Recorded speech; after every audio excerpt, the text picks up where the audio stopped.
Er du syg? Nej, fint. Du er ellers virkelig sådan ret syg her på det seneste. Jeg er ikke syg.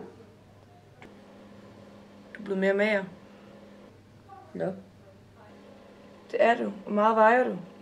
det ved jeg ikke. Jeg ved med, at du ikke vejer mere end 65 kilo, og du er altså 1,80. Jeg vejer altså mere end det. Hvor meget mere? Det ved jeg ikke. Jeg har ikke været på vægten i lang tid. Så ved du det jo heller ikke, vel? Du skal altså spise noget mere. Du plejer ikke at være så mager. Hallo, forstår du ikke, hvad det er, jeg siger til dig? Kan det ikke være lige meget?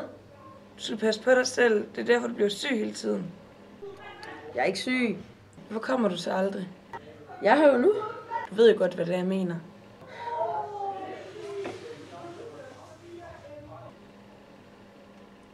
Nå, men jeg vil gerne have, at du kommer her. Og jeg vil faktisk rigtig gerne have, at du kommer noget oftere.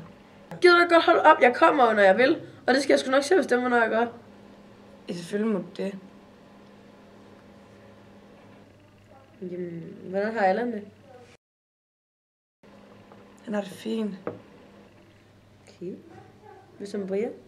Han har det også fint. Du så dem for 2 dage siden. Der er ikke sket de store siden. Men er du lykkelig? Hvor spørger du om det? Jeg vil bare gerne vide. Er du? Jeg er glad. Jamen, er du lykkelig? Jeg har det bedre, end jeg har haft det i lang tid.